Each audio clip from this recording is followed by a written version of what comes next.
It helps to have the narrative at the bottom of the cards in order to kind of steer people in the direction of how they participate with our band and the EP itself, because it's not just to listen to. We actually want people to kind of choose their own adventure, so to speak.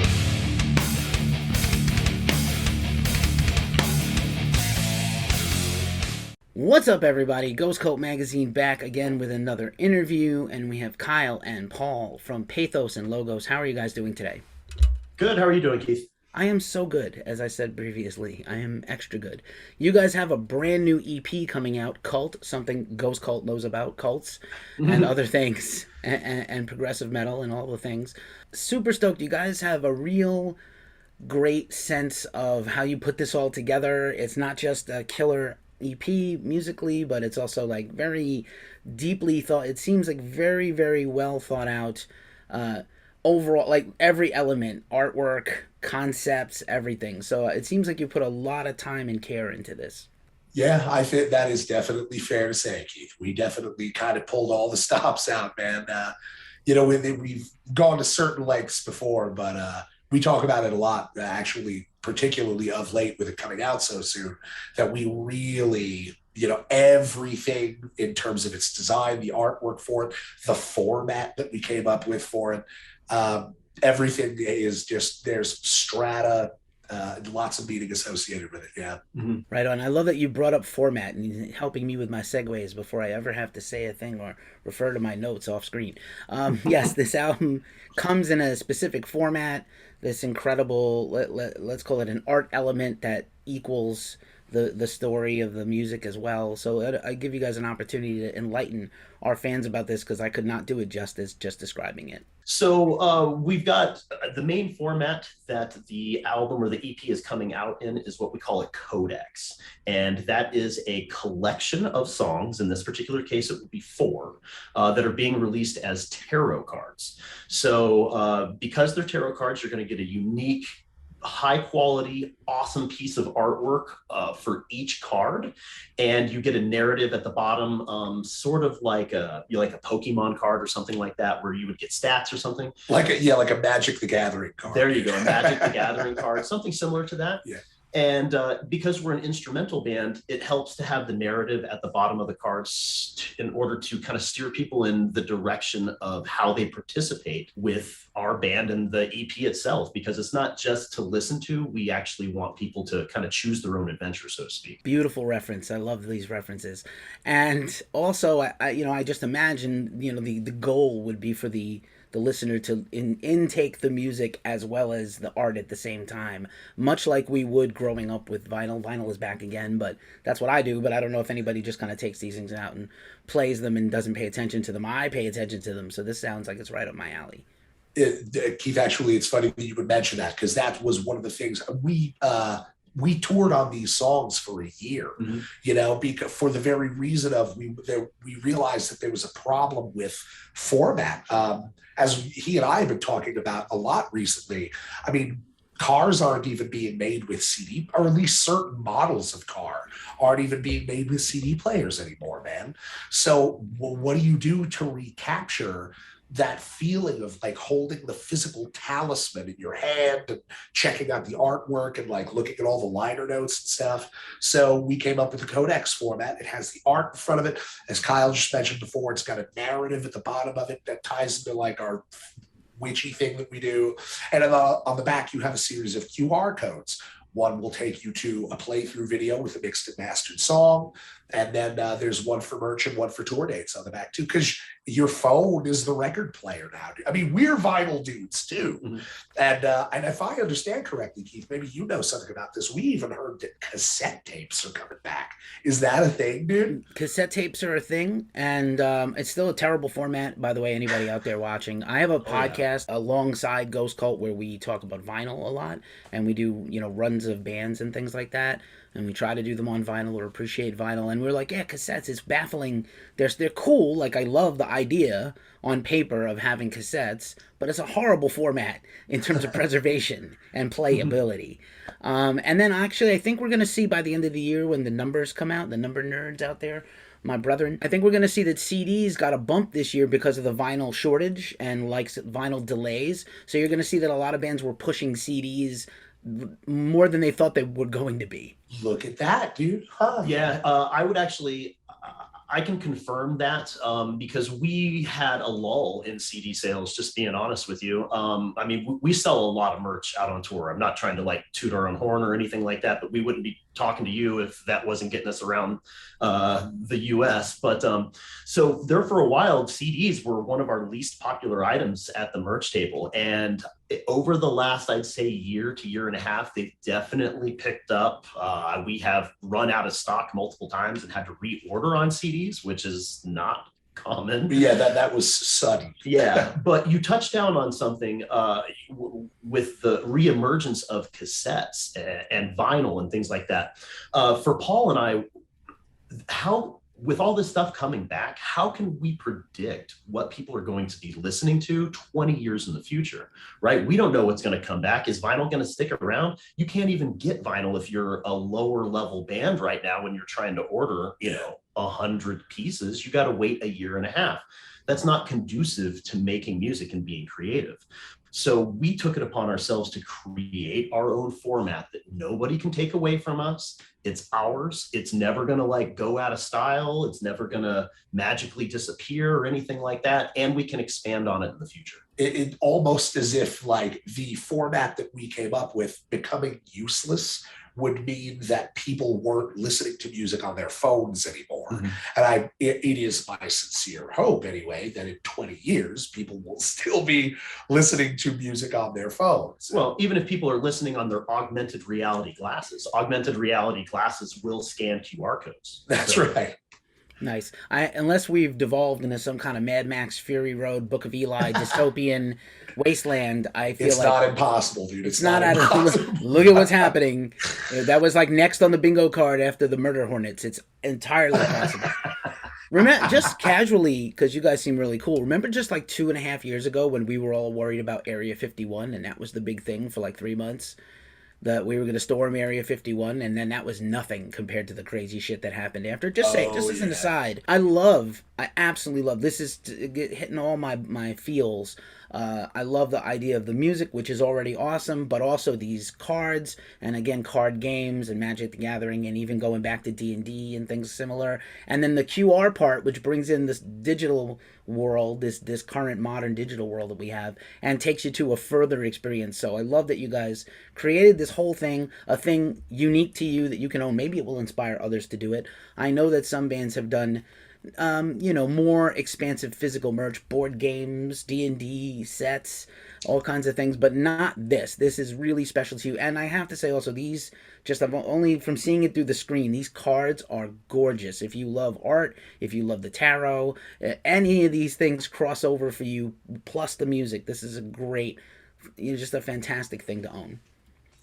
Well, thanks. We definitely take that to heart, and people don't just experience music listening to it anymore. They want to own it, feel it, and have something tangible. And this just gives them something, a new piece of merch to add to their collection that is completely unique. That is, of course, the goal, man. Trying to find some way to put your unique stamp on something. Totally. Right on. Let's dial it back for a second before we delve into the music a little more. And I appreciate this whole expansive, long chat about the whole format and everything. How did you guys kind of form and get together and then kind of land, did forces align to draw you together? You were going to make this kind of music individually anyway, or is it something very special to the combination of the two of you guys forming in this group and making this music? So actually I would say that it's definitely sort of like the combination of our like respective vision and will. We have been in several bands before, one of which over the course of the last couple of years, actually, which we were for a time in a band with Mikey from Allegiant, dude. Mm-hmm. Great dude, killer, intimidating guitar player. Yeah. But, the name of that band was Citadel. It was. And then we actually received a cease and desist letter over Facebook from a band who had licensed the name like in 1979 or something, which suggests to me that they just I don't know, comb the internet looking for bands with that name. Suffice to say, the name changed and then that band kind of dissolved. And Kyle and I were the last men standing. And we just realized after being in so many bands together, well, why don't we just distill it down to a two-piece? And we did. And our first album, Glory to the Order, had to, sort of a smattering or like an introductory level of the kind of concept that we ended up weaving into the Cult record. But then Cult came around and it just felt like the right thing to do, to go like a heavier direction. And certain of the other stuff, like the iconography, symbols, language stuff that we have been working on just personally, but long before Pathos and Logos was a band, began to emerge in a more serious capacity. And that's kind of how we arrived at a lot of the art, just kind of the meaning behind the songs and stuff. Mm-hmm. Yeah, it would seem the name was also very carefully chosen on purpose. It's as a philosophical nature, goes back to ancient Greece. You can Wikipedia this, folks. There's a little cool chart that explains the Trinity, of which those are the two of the three. And it seems like it was on purpose for sure. Yeah. Very much so. And but with that in mind, although we're obviously proud of all the work that we've done in other bands that we were in, this is the most supremely creatively satisfying experience I think that we've ever had, man. Because there is just so many layers to it, and it's just very rewarding to put in that much time and then just see it complete, see it brought to fruition. Mm-hmm. Interesting. Now, just besides sort of, we'll say, progressive metal or progressive music, Denver is such an eclectic scene with so many weird moving parts and no real two bands too alike, which come to mind. Is there any apples to apples other bands like yours there that you guys can book a show with and it's going to be like a night of this kind of music, or is it just always a hodgepodge? Oh, I'll take this one. So Denver it is an eclectic scene, and there's lots of different, subgenres of rock and metal bands to choose from and play with out here. There are not many that we fall in line with, so to speak, but there are a few. There are bands like Lion Tortoise, who we're playing with in August. That would be August 19th. August 19th. Yeah. There is another solo, just like a solo guy project, and that his name's Matt Whittleywall. He also serves as tour manager for a lot of bands that go out and stuff too. So a lot of people just know him from being behind the scenes, but he is a remarkable soloist. Yeah, very talented guy. Very talented. There's another group that we played a lot with called Intrinsic Gray that has recently picked up a vocalist, and I think they still have the vocalist. I think they do. Yeah. But that's a pretty short list. You know what? We got to give it up to We Are William. Oh yeah. We got to give it up to the boys of We Are William. Yeah. Shout out to We Are William. Shout out to We Are William. Fantastic band, brilliant songwriters, musicians, good dudes. Mm-hmm. Nice. I appreciate knowing that, because every time I talk to somebody from that area, it's radically different than everybody else. Their mm-hmm. thing is always like a certain a path, no pun intended. And it just astounds me, the depth of musicianship that's out there historically. Well, a lot of people have been moving out here, musicians specifically. Paul and I aren't excluded from that list. I graduated from high school, and like my very first band was here in Colorado, but then I moved away for a long period of time for college, moved to New Jersey so I could work at Trax East Recording Studio, where we made Black Dahlia Murder records. And that's where I met Paul. So we had an extended period of time where we were playing on the East Coast. Yeah. And so we had to hit the reset button when we moved to Colorado and basically start all over again. People looked at us like they had no idea who we were. Most of the people that I knew from the scene were long gone and, had kids and had moved on at that point and just weren't doing it. And so, it's a completely different scene at this point. But it's cool. It's lively. And there is some of the eclectic nature that you describe in the Denver area. I would agree with Kyle. I mean, I think it's there naturally, but there is also just a fantastic. I mean, I heard a statistic a couple of years ago that there's something like 100,000 people moving to the Front Range every year, dude. Yeah. So there's just a big influx of people, big influx of artists to the area. Mm-hmm. Maybe it's the West Coast being way overpriced, but that might be just my experience. I can personally attest to that because during the day I work as a home inspector, and most of my phone calls come from California and various states on the East Coast. So, Interesting stuff, and interesting anecdote about New Jersey. Obviously, also you're wearing a Black Dahlia shirt. It's just still too fresh and tough, man. I miss Trevor very much. I came from Brooklyn to California. I saw Trevor all the time when we both lived there, and just the world's a less cool, less fun place without him. Not to mention all the music we've appreciated over the years that he gave us and discovered for us. So yeah, not to get too heavy. Anyway, and I'm sure you have your own stories, but yeah, man, this record's great. I love. And again, just following through, the titles all seem to flow in a certain fashion. I don't know if it's necessarily purposefully Latin based on some of these, but yeah, they just definitely go together. And it's kind of a record that, like you can listen to this EP on repeat, man, and it doesn't get dull. 3-4 times in a row I spin this thing, and it's like, nope, still holding up. Well, thank you very much for saying that, Keith, because we feel good about it, but it's always validating to hear somebody say that they like the music and that they're impressed by the art and stuff. It is absolutely almost meant to be like, it's a concept record, and that's, again, part of the reason, as we touched down on before, why we have the little narrative down at the bottom of each card, because without having a singer, you've got to find some way to kind of convey the sense of what's going on. And it's almost supposed to function like some kind of, spiritual or Kabbalistic arrival, culminating in the end, the Eudex, the judge, sort of the arbiter of your own fate and, master of your own life. Mm-hmm. So I'm super glad you pronounced that so I didn't have to butcher it by accident and feel terrible, because I'm constantly mispronouncing things and feeling like a boob. So thank you. And as a guy who's on camera all the time saying words from other countries and not my native tongue. So yeah, thank you. That's good. I dig that, obviously you guys could have taken these tracks anywhere, and they're very well developed and thought out, but I like that they're long-ish, but they're not too long or over long, which is always a problem with progressive metal. I have a guy on my staff. I'm a huge Dream Theater nerd, and he's like, "Oh, I can't do Dream Theater because once you get to like the 10-minute mark, I check out of any track." And I was like, "There's a lot of great 10-minute songs in all of music, not just metal, that you should not be checking out from." But that's just his taste and his ear. Yeah. He's a different kind of vibe of a person. We heard about how you guys formed, and there's very cool references in your awesome bio. Again, shout out to Nikki, your PR, good friend of Ghost Cult. I love the mention of this wide array of bands.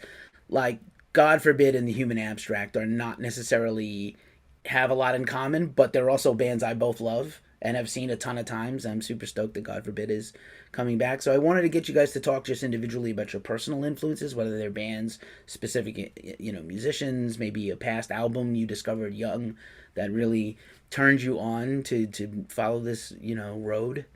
Sure. I know for me personally, so I mean, let's just talk about God Forbid and Human Abstract right off the bat, I guess. So I worked on the God Forbid 4 record at Trax East, and then I worked on the Human Abstract Nocturne record. We worked on the mix for that album. So those were some of my first credits as a recording engineer. And that, where I'm kind of tying into that, is it becomes inspirational because Paul also worked for God Forbid behind the scenes. Yeah. So we, for a long time, were both behind the scenes guys. It's just now that we're getting the spotlight shown on us. And I'm not going to lie to you, it's pretty fucking cool. Yeah, it feels pretty good. Yeah, it feels pretty good. We've known a lot of these people in the industry for a long time. And, I know we're getting a couple pats on the back and some attaboys because they're seeing us kind of like resurface in a different way now, maybe 10 years later or whatever. But I know I personally got a lot of inspiration from the bands that I worked with at the recording studio, because I was so young then, and just getting all those opportunities to work with bands like the Black Dahlia Murder and Trevor, like we'd spoken with before. I tracked his vocals for the Nocturnal album. They opened my eyes to how you are supposed to be a professional musician and how you make records that people want to fucking listen to, man. That's very inspirational, if you ask me. I would give you that same sense of inspiration. So, very shortly after getting out of high school, I worked at the rehearsal studio in New Brunswick, New Jersey, that God forbid started out at. And I'd like that, Doc and Dallas coming in as like 15 or 16-year-old kids, dude. And it was pretty wild. And just to know them personally and then see things grow for them. And then, as Kyle had touched on before, they took me on my first tour, teching, doing drum tech stuff. I worked for Corey Pierce, which led then to actually a tour working for Hatebreed on the '07 Ozfest tour. And it was major education, a major source of inspiration. And I'd be lying to say that those experiences don't directly inform the way that I think about what my role is in Pathos and Logos, just what being a musician is like. Yeah, totally. Nice. I'm not going to just say this because we like Corey and we're friends, but he is one of the most underrated drummers out there. And I'm so he's so underrated and underappreciated.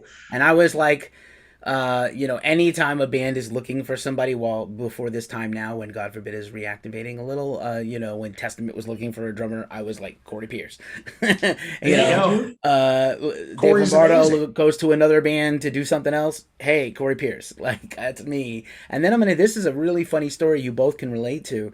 I'm going to say I may have my timing wrong on this, but there was a period of time where Nocturnal by Black Dahlia, maybe I have this backwards, came out right after the Human Abstracts album Nocturne. I may have that backwards.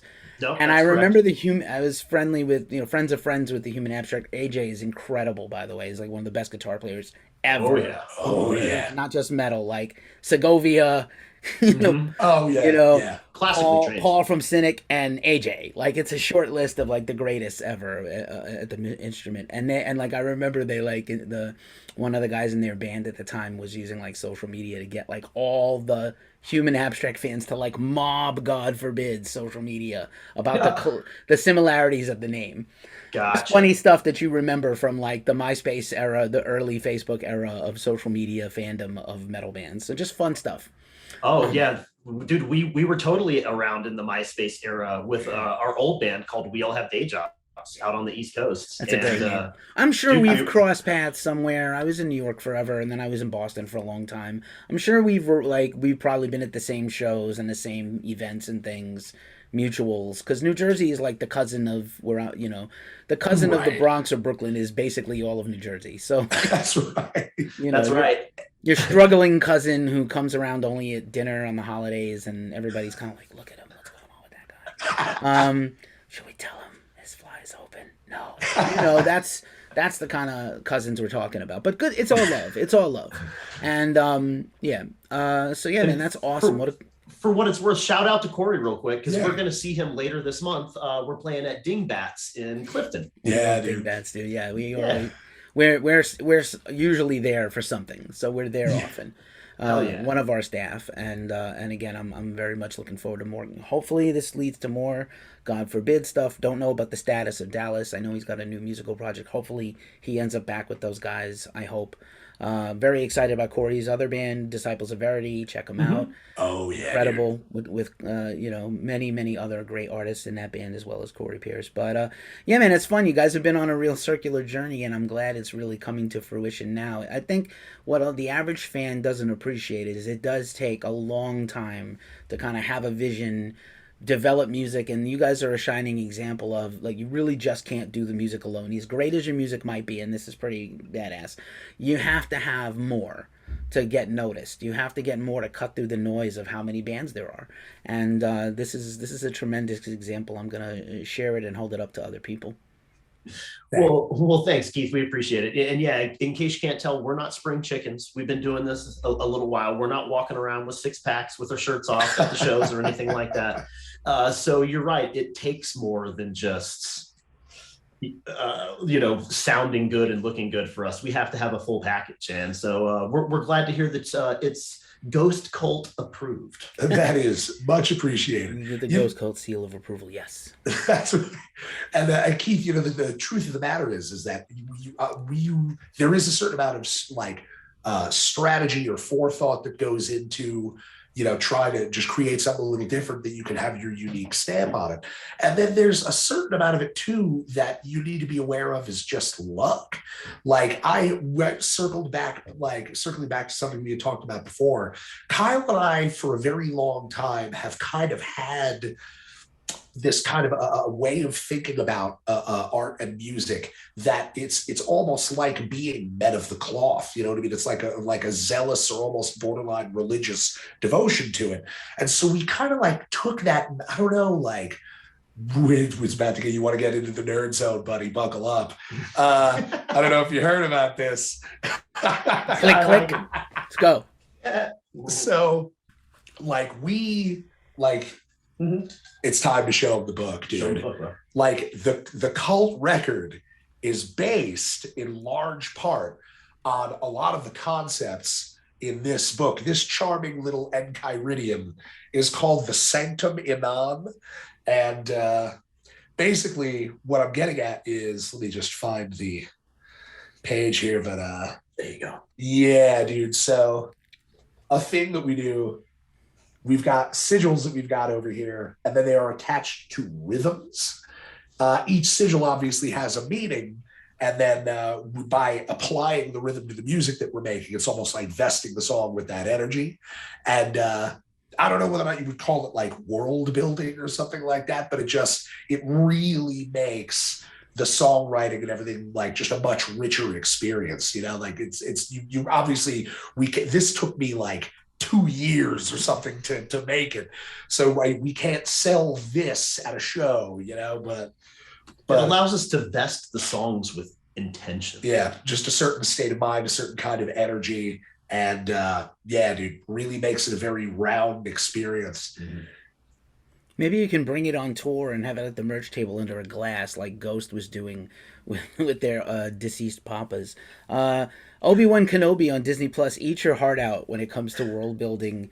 Dave Filoni would like a word, but amazing stuff, you guys. This is amazing. I've learned so much, and I'm so appreciative, and it's deepened this EP experience for me even more. I'm gonna go listen to it some more, and I'm really looking forward to it dropping and having everybody else hear it and hopefully get the same feeling and vibe that I have too.